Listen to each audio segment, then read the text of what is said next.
السلام علیکم ورحمۃ اللہ وبرکاتہ۔ بسم اللہ الحمدللہ والصلاة والسلام علی نبینا محمد وعلی اہلہ وصحبہ اجمعین وبعد۔ محترم ناظرین، قرآن کریم کے چوتھے پارے کے اندر اللہ رب العالمین نے غزوہ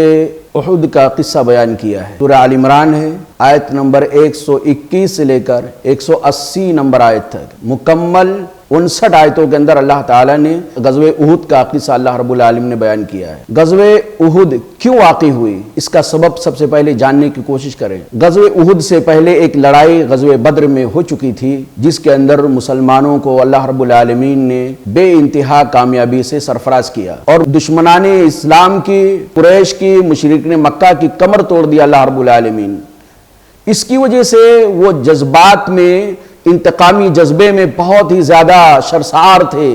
ڈوبے ہوئے تھے، بدلہ لینے کے لیے آپے سے باہر تھے۔ اس لیے جب یہ لشکر، بدر کا لشکر ہار کر کے مکہ کے اندر واپس گیا تو باقاعدہ مکہ کے اندر اعلان کیا گیا، مکہ کی گلیوں میں یہ اناؤنس کیا گیا کہ بدر کے اندر جو ہمارے لوگ مارے گئے ہیں ان کا نہ کوئی نوحہ کرے گا، نہ کوئی ماتم کرے گا، نہ ان کے اوپر کوئی روئے گا، کوئی مرثیہ خوانی بھی نہیں کرے گا۔ ہم ان مقتولین کا، اپنے مرنے والوں کا بدلہ مسلمانوں سے لے کے رہیں گے۔ یہ جذبہ انتقام مقتولین بدر تھا، جذبہ انتقام شکست بدر تھا، جس کی وجہ سے ابو سفیان نے کہا تھا کہ جب تک میں اپنے بدر کے بھائیوں کا بدلہ نہیں لے لوں گا، جب تک میں آرام کی نیند نہیں سو سکتا ہوں۔ محترم ناظرین، یہ جذبہ تھا۔ بدر کی لڑائی کا بدلہ لینے کے لیے، احد کے لیے مشرکین مکہ نے 1 سال تک مکمل تیاری کیا۔ ایک ایک رات، ایک ایک دن کا ہر پل بدلے کے جوش میں، انتقام کے جوش میں وہ دم ڈوبے ہوئے تھے اور صبح و شام اس کے لیے تیاریاں کرتے تھے۔ بہت اعلیٰ پیمانے پہ، بہت اونچے پیمانے پہ ان مکہ کے لوگوں نے مسلمانوں سے لڑائی کرنے کے لیے، مسلمانوں سے بدلہ لینے کے لیے تیاری کیا۔ تیاری کا معیار کیا تھا، تیاری کی حالت کیا تھی، اور اس کا انہوں نے طریقہ یہ اپنایا تھا کہ تجارت کے قافلے میں جو پروفٹ، جو منافع ہوا تھا، وہ پورے کے پورے مکہ والوں نے طے کیا تھا کہ ہم اس کی تیاری کے لیے جمع کر دیں گے۔ مرد اپنے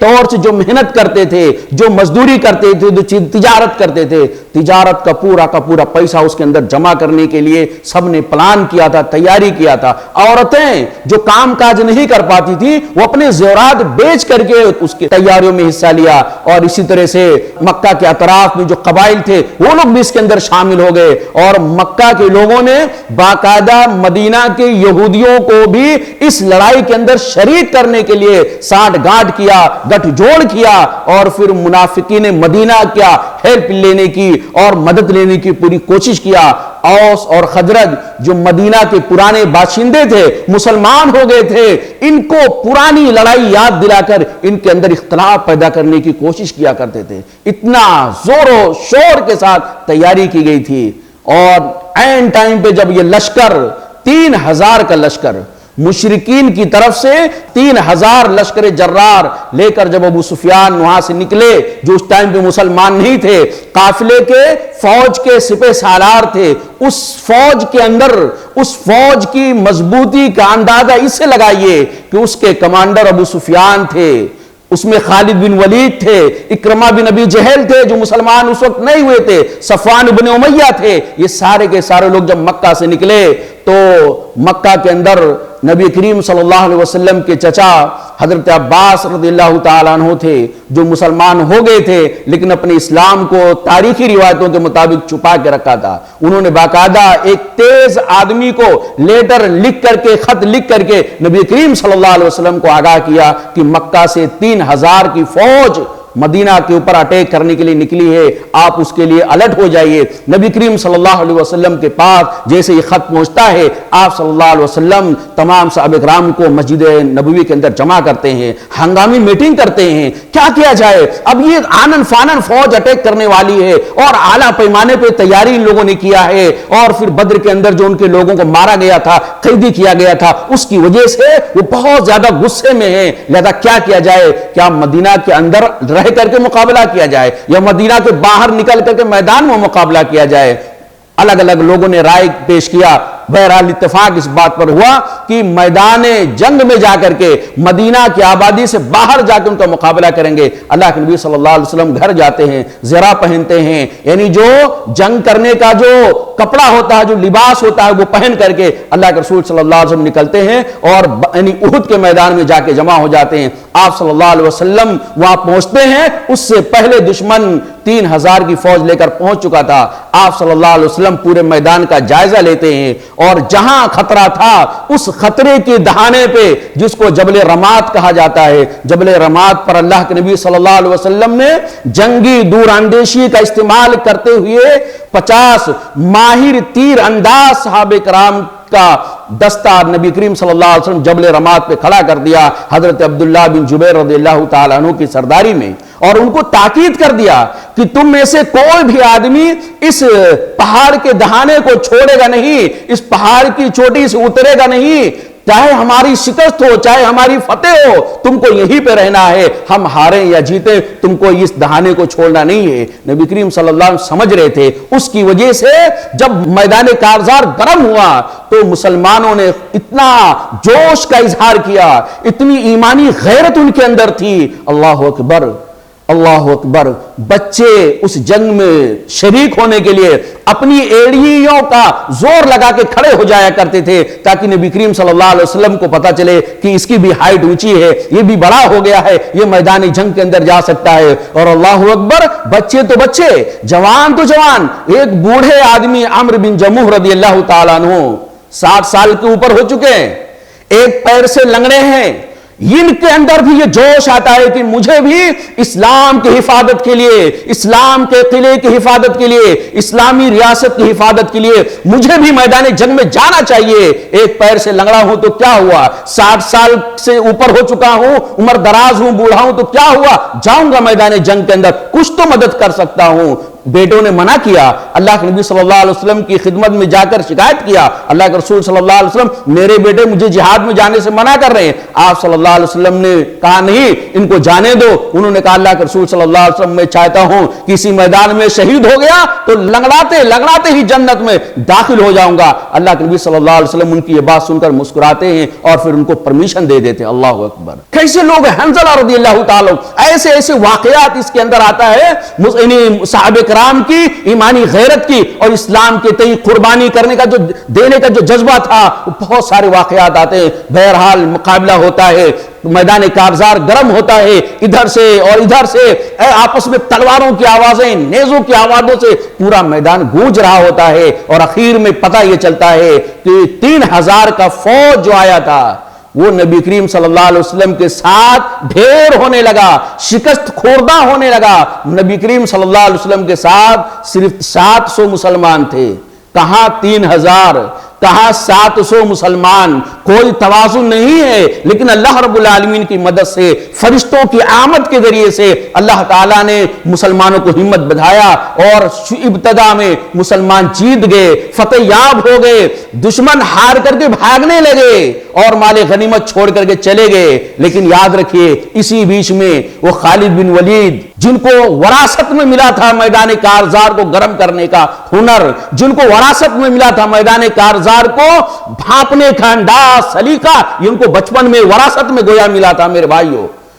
اللہ کے نبی صلی اللہ علیہ وسلم نے جس دہانے پہ، پہاڑ کی جس چوٹی پر 50 صحابہ کرام کو ڈیوٹی لگایا تھا، مقرر کیا تھا، اس راستے سے خالد بن ولید رضی اللہ تعالیٰ عنہ 3 بار حملہ کرنے کی کوشش کیا، لیکن یہ جاباز تیر انداز مسلمانوں نے ان کے چھکے چھڑا دیے اور تیروں سے ان کو چھلنی کر دیا۔ پیچھے ہٹے خالد بن ولید ایک بار، لیکن وہ تو تھے خالد بن ولید، شکست کھانے کے بعد، چھلنی ہونے کے بعد تھوڑی دیر بعد پھر ٹرائی کرتے ہیں، مسلمان پھر ان کو ہرا دیتے ہیں، تیروں کی بوچھار ڈال کر کے ان کو پشپا کر دیتے ہیں۔ تیسری بار پھر وہ حملہ کرتے ہیں، آخر میں وہ ناکام ہو جاتے ہیں۔ دشمنان اسلام کفار تتر بتر ہو جاتے ہیں، منتشر ہو جاتے ہیں، مال غنیمت چھوڑ کر بھاگنے لگتے ہیں، اور یہ مسلمان، اللہ اکبر، مسلمان لڑائی جیت گئے، مسلمان مال غنیمت کو سمیٹنے لگے۔ وہ پہاڑ کی چوٹی پر جبل رمات پہ جو نبی کریم صلی اللہ علیہ وسلم نے 50 صحابہ کرام کا جو دستہ مقرر کیا تھا،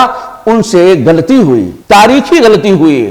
بہت بڑی غلطی ہوئی۔ اس غلطی کا خمیازہ پورے مسلمانوں کو حتیٰ کہ اللہ کے نبی صلی اللہ علیہ وسلم کو بھی بھگتنا پڑا۔ مسلمان غلطی کیا کیے؟ ان لوگوں نے سوچا اب تو مسلمان جیت گئے ہیں، 50 صحابہ کرام کا جو دستہ تھا پہاڑ پہ، ان لوگوں نے سوچا اب تو میدان ہمارے ہاتھ میں آ گیا ہے، دشمن بھاگ گئے ہیں، مسلمان مالے غنیمت سمیٹ رہے ہیں، اب یہاں رہنے کا کوئی فائدہ نہیں ہے۔ اپنے سردار سے انہوں نے بحث کیا، ان سردار نے عبداللہ بن جبیر رضی اللہ عنہ نے منع کیا کہ نہیں مت جائیے، اللہ کے رسول نے منع کیا ہے۔ بہرحال اختلاف کر کے وہ 40 صحابہ کرام وہاں سے چلے آتے ہیں، 10 وہاں بچے رہتے ہیں۔ موقع کو غنیمت سمجھ کر کے خالد بن ولید رضی اللہ تعالیٰ عنہ جو اس وقت مسلمان نہیں تھے، انہوں نے ایک اور چانس اختیار کیا، ایک اور چانس اس کو ملا، اور پھر اس کے بعد پیچھے سے اسی راستے سے جب اٹیک کیا تو پتا چلا 10 لوگوں کے پاس تیر کتنے رہ جاتی ہے، شکست ہو چکے تھے، وہ تھک چکے تھے اور ان کے پاس تیر ختم ہو چکا تھا۔ اس لیے خالد بن ولید کو اس راستے سے آنے میں مدد ملی اور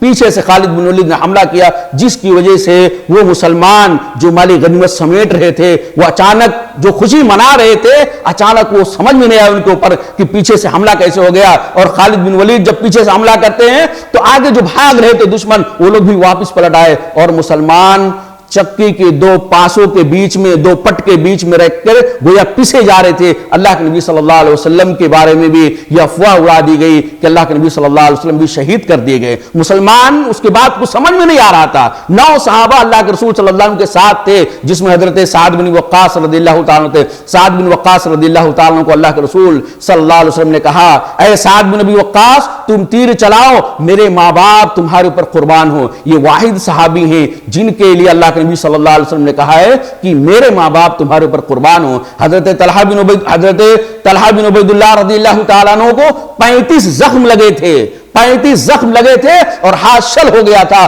بڑے مشکل سے چلتے تھے۔ اللہ کے نبی صلی اللہ علیہ وسلم نے کہا کہ اگر کوئی آدمی چاہتا ہے کہ چلتا پھرتا اس روئے زمین پر جنتی دیکھے تو طلحہ بن عبید اللہ رضی اللہ تعالیٰ کو دیکھ لے۔ اللہ اکبر! یہ مسلمان اللہ کے نبی صلی اللہ علیہ وسلم کے دندان مبارک شہید ہو گئے، اونٹ پھٹ گیا اللہ کے رسول صلی اللہ علیہ وسلم کا، آپ صلی اللہ علیہ وسلم کا زرہ آپ کی آنکھ کے نیچے گھس گیا اور بہت ہی پریشانی اور بہت ہی مصیبت مسلمانوں کو جھیلنی پڑی۔ آخر میں نتیجہ ہی نکلا کہ 70 صحابہ کرام کو شہادت نصیب ہوئی، جس میں بڑے بڑے جلہ صحابہ حضرت حمزہ رضی اللہ تعالیٰ عنہ جو سید الشہداء کا درجہ رکھتے ہیں، ان کی شہادت اور بڑی خطرناک شہادت اور بڑا ہی دل خراش اور بہت ہی تکلیف دہ ان کا منظر تھا۔ ان کے ہاتھ کاٹے گئے، ان کے آنکھیں نکال لی گئیں اور ان کے دل کو چیر کر کے ان کا کلیجہ چبانے کی کوشش کی گئی، اور بہت سارے ایسے واقعات میرے محترم ناظرین ہیں جن کی ضرورت ہے کہ ہم پڑھیں، اس سے ایمان کے اندر جوش پیدا ہوتا ہے اور اس سے پتہ چلتا ہے کہ ہمارے اسلاف نبی کریم صلی اللہ علیہ وسلم کے صحابہ کرام نے